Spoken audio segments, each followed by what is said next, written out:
Bible बताती है कुछ लोग थे जो प्रभु यीशु की सेवकाई से बहुत जलते थे। जलन तब आती है जब आप वो नहीं कर पाते हैं जो सामने वाला कर पाता है। इससे जलन पैदा होती है। वो हमेशा जलन कंपटीशन का एक फ्रूट है। और बाइबल बताती है कभी भी हमें किसी से कंपटीशन, किसी को कॉपी करने की नीड नहीं है। आप जो हैं वैसे बने रहिए। अगर आपको पता है कि अगर कॉपी करना सिन है, अगर आपको वर्ड चाहिए तो मैं आपको वर्ड दे सकता हूं कि कॉपी करना एक सिन है। इजरायलियों के लिए लाल समुद्र 2 भाग हुआ था, मिस्र के लोगों के लिए नहीं। लिखा है जब मिस्र ने यह करना चाहा तो वे डूब गए। आपको पता है दूसरे को कॉपी करना अपनी बुलाहट को वेस्ट करना है। कि जब आप किसी को देखते हो, मुझे कई लोग मिलते हैं जो मैं देखता हूं कि जो लोगों को हाथ रख के गिराने की कोशिश करते हैं, तो मैं सोचता हूं आखिर ये किसको फॉलो कर रहे हैं, क्योंकि यीशु तो ऐसा करता नहीं था। यीशु तो लोगों को उठाता था। ओ बेनीहिन, कई बार जब आप देखो, जब किसी हम ऐसे प्रीचर को देखते हैं, हम सोचते हैं कि काश हमारी सेवकाई भी इसकी तरह हो। मैं आपको एक सलाह देता हूं, कभी भी आप किसी प्रीचर को देखो ना, याद रखो उसकी मिनिस्ट्री का नहीं, उसकी लाइफ का पीछा करो। देखो उसमें कौन सी अच्छी चीजें हैं, क्योंकि परमेश्वर की कलीसिया के अंदर हर एक को अलग अलग मिनिस्ट्री है। कोई प्रचारक है, कोई भविष्यवक्ता है, कोई शिक्षक है, कोई चरवाहा है, कोई क्या है। अब ये लोग क्या थे, इनका नाम फरीसी था। ये जलते थे यीशु से, क्योंकि ये देखते थे कि इनकी सभाओं में न दुष्ट आत्मा निकलती है, न बीमार चंगे होते हैं। और ये बंदा, उसके लिए कहते थे इसको कुछ आता भी नहीं है और ये पता नहीं क्या क्या कर देता है। और हुआ क्या, इन्होंने जलन से उसे पकड़वाया और पिलातुस के ऊपर एक प्रेशर डलवाया कि वो उससे मारे। पिलातुस और उसकी वाइफ दोनों ये काम नहीं करना चाहते थे। इवन पिलातुस की वाइफ को तो विजन आया था, ड्रीम आया था कि इस केस में हाथ भी मत डालना, क्योंकि ये धर्मी व्यक्ति है। लेकिन जब लोगों ने उसको फोर्स किया, नहीं हम चाहते हैं, इवन बरब्बा को उन्होंने चूज किया। यीशु को छोड़ के उन्होंने बरब्बा चूज किया। और जब यीशु को उन्होंने हैंडओवर कर दिया पिलातुस के पास, पिलातुस ने पहले कहा कि मैं इसको कोड़े मार के छुड़वा देता हूं। उन्होंने कहा नो, क्रूसिफाई हिम, इसे मारो। क्यों?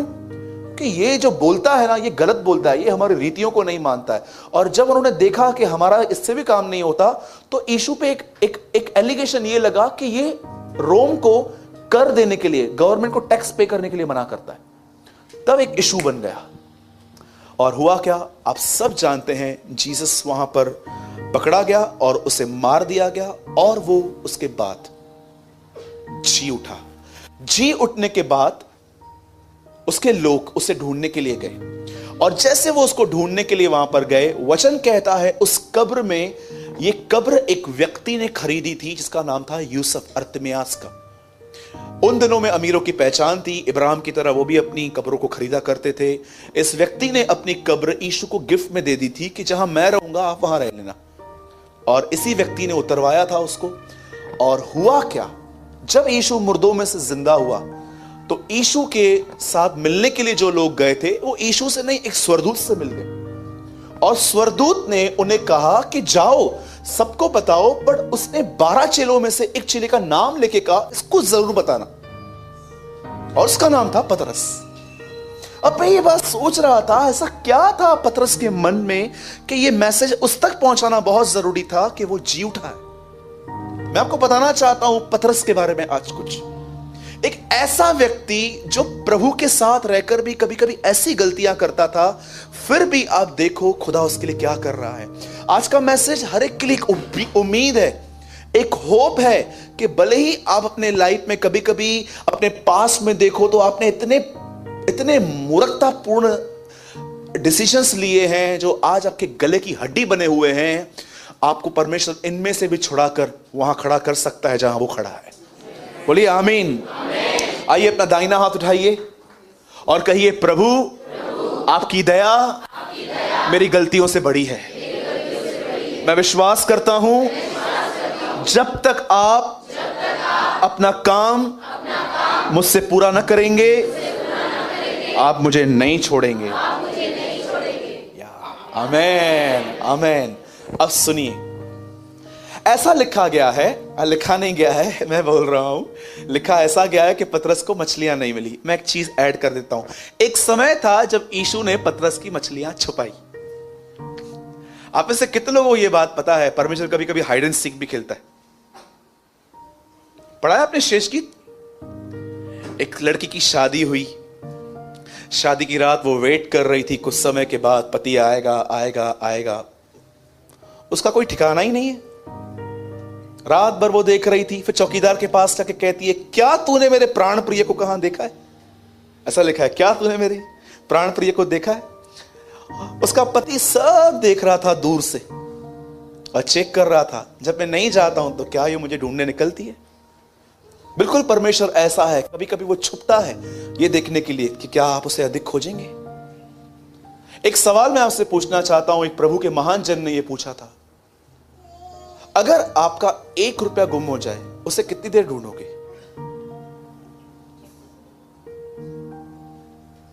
मैं आपको अपने लिए बताऊं, 5-7 मिनट। मैंने 5-7 मिनट भी बहुत लगता है आजकल। अगर आपका 1 रुपया गुम हो जाए, मैं आपको बताऊं, प्लीज मैं आपको हर्ट करने के लिए नहीं कह रहा हूं, क्योंकि पैसे भी आजकल कुछ वैल्यू हैं, हाँ वो खुदा नहीं है, पर मैं आपको कहना चाहता हूं अधिकतर लोग उसे ठीक है। अगर आपका 1 लाख गुम हो जाए तो क्या हो गया? आज क्यों रहे सब? पीटर भाई, अगर आपका 1 लाख गुम हो जाए तो? ब्रदर, मेरे को तो मेरे बीवी मार देगी। डोंट वरी, हमारी बहन ऐसी नहीं है। सोचो किसको पकड़े आज? 1 लाख है ही नहीं तो गुम क्या होगा? कोई तो बोलेगा। सोचो सोचो सोचो, किसको पकड़े? चेतन भाई नहीं आए ना? आए हैं ना, शायद बाहर बैठे। ठीक है, मैं आपसे पूछ, पंकज अगर आपका 1 लाख गुम हो जाए तो? मम्मी का दे भाई। मैं आपको बताऊं, मैं वहां भी ढूंढ के जाऊंगा जहां जहां मैं गया ही नहीं। पहले मैं उन सब जगहों पे ढूंढूंगा कि कहां मैंने रखा था, कॉल्स करूंगा, मैसेजेस करूंगा, आंटी मैं इधर आया था, अंकल मैं आया था, देखो ना। फिर पुलिस में जाऊंगा, फिर यहां वहां। अब मैं आपसे पूछता हूं, आप खुदा को कैसे ढूंढते हैं? 1 रुपए की तरह कि 1 लाख की तरह? जो 1 लाख की तरह बोल रहे हैं बरोबर जानते हैं वो भी, रट्टा मत मारो। हाँ बस 1 लाख की तरह मतलब जब तक आपको खुदा नहीं मिलता है बैठे रहते हो। मैं आपको मजाक नहीं कर रहा हूं, मैं खुदावन की उपस्थिति में और उस मस्से में बोल रहा हूं। 95% मसीह लोग प्रभु को 1 रुपए की तरह ढूंढते हैं। मिला तो मिला, किसको पड़ा हुआ है? हमारे पास आज के लिए खाना है, फोन में रिचार्ज है, इंटरनेट चालू है, यही हमारी लाइफ है, लाइफस्टाइल है हमारे पास, और कुछ नहीं चाहिए। हाँ ढूंढेंगे, हम लोग करते ना 5 मिनट प्रेयर भाई, आते हैं ना आपके पास। आप देखो लास्ट में हम लोग लाइन में पैसे भी डालते हैं आपके चर्च में थोड़े बहुत। यही लाइफ है बहुतों की। पर कुछ ऐसे होते हैं जो जानते हैं कि परमेश्वर उनको रिवॉर्ड देता है, जो उसे गंभीरता से खोजते हैं। इब्रानियों 11:6 सबको पता है, विश्वास के बिना परमेश्वर को प्रसन्न करना अनहोना है, क्योंकि परमेश्वर के पास आने वाले को यह विश्वास करना चाहिए वो है। उसके नीचे लिखा है, और जो उसे खोजते हैं वो उनको प्रतिफल देता है। प्रभु क्या प्रतिफल है? मैं समय उनको मिल जाता हूं। मैंने कभी भी अपनी प्रार्थनाओं के उत्तर नहीं ढूंढे, मैंने हमेशा परमेश्वर को ढूंढा और मुझे उत्तर मिल गए। जीसस इज योर आंसर, यीशु आपका आंसर है, उसे ढूंढो, कंप्लीट हो जाओगे। आप जानते हो एक दिन क्या हुआ? बाइबल बताती है यीशु पतरस की बोट पे आया, और जानते हो पतरस एक ऐसा व्यक्ति था जो बहुत थका हुआ था। वो अपने शब्दों में कहता है, प्रभु हमने कड़ी मेहनत की, हमें कुछ नहीं मिला। यीशु कहता है दाहिनी ओर जाल डाल, और उसे वहां पर जाल डाला, उसे मछलियां मिल गई। और जानते हो उसने अपने लाइफ में पहला खूबसूरत निर्णय क्या लिया? वो उन मछलियों को छोड़ के यीशु के पीछे हो लिया। पर शायद आप कितने लोग ये वॉच कर पाए हैं, आई डोंट नो। पतरस उस समय, जिस समय यीशु ने उससे कहा मेरे पीछे हो ले, मैं तुझे मनुष्य को पकड़ने वाला बनाऊंगा, मैं आपको बताना चाहता हूं पतरस प्रेम में नहीं चला था। जैसे हम में से बहुत सारे लोग शायद ज्ञान के पीछे होंगे, कुछ चीजों के पीछे होंगे, पर उस पर्सन के पीछे नहीं होंगे कि जीसस जो बोलता है। अगर आपने ये कलीसिया सिर्फ इसलिए ज्वाइन की है क्योंकि इस कलीसिया में दूसरी कलीसियाओं से बेटर वर्ड मिलता है, या आपके कान आपको अच्छे लगते हैं सुनना, या आपको लगता है कि यार यहां नॉलेज अच्छा है, मैं आपको बताना चाहता हूं इस कलीसिया के अंदर हम जो भी प्रीचिंग करते हैं एक वजह से करते हैं, ताकि आप यीशु का पीछा करें, लेकिन नई नई बातों को सुनने में सिर्फ अपना समय गंवाएं। आप जानते हो पतरस जब चला प्रभु के पीछे तो वो प्रेम में नहीं चला। ब्रदर आप कैसे कह रहे हो? एक धनवान आया यीशु के पास, कहता है प्रभु अनंत जीवन पाने के लिए मैं क्या करूं? यीशु कहता है आज्ञाओं को मान। बोलता है बचपन से मानता हूं। तुझ में एक कमी है क्या? अपना पैसा गरीबों को दे, मेरे पीछे चल, तुझे स्वर्ग में धन मिल जाएगा। लिखा है वो चला गया। पतरस ये सब वॉच कर रहा था। पतरस को प्रभु ने कहा धनवानों का परमेश्वर के राज्य में आना कितना कठिन है। तब पतरस कहता है प्रभु किसका उद्धार होगा? यीशु कहता है जो मनुष्य से नहीं हो सकता वो खुदावन से हो सकता है।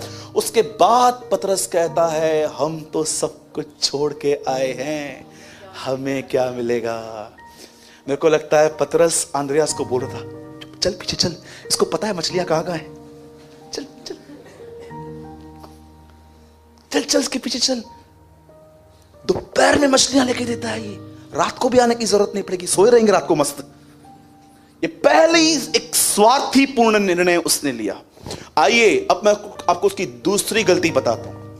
एक समय था जब वो एलिया और मूसा को ऊपर महिमा में उसने देखा। आप सब जानते हैं यीशु प्रार्थना कर रहा था, एलिया और मूसा उसको दिखे और ऊपर से आपको पता है वहां पर क्या लिखा गया है? उसने जाकर वहां पर कहा, वो लोग बात कर रहे थे और जाके कहता है क्या तंबू बनाऊं आपके लिए, मूसा के लिए, एलिया के लिए? ब्रैकेट में लिखा गया है वो नहीं जानता था कि वो क्या कह रहा था। मैं आपसे पूछना चाहता हूं कितने लोगों के अंदर ये गड़बड़ है, दूसरे की बात पूरी भी नहीं होती है पहले बोलना चालू कर देते हो। कभी आपको पता भी है किन किन लोगों के लिए लिसन करना कितना कठिन होता है? कोई आपको बिठाए और आपसे बात करे, क्या आपने उसकी पूरी सुन ली? क्यों लिखा गया है उससे नहीं पता था? क्या ऊपर से आवाज आई इसकी सुनो? याकूब में लिखा है सुन तो लो। आप मुझे एक व्यक्ति बताओ जो पूरे ज्ञान से भरा हुआ है, उसको सुना के दिखाओ।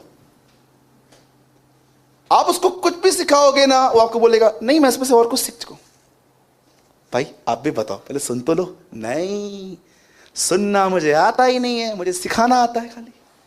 इतने सारे लोग हैं सुनते नहीं है वो किसी की भी। कई बार आपको पता है आप किसी को कभी कभी आप बोलो वो हाँ ऐसे करेंगे, हाँ उस बात में बोलो बता मैंने क्या बताया? तू क्या कर रहा था? मैं वेट कर रहा था, तू पूरा कर तो मैं बोलूं। बहुत सारे लोग हैं सुनते ही नहीं है।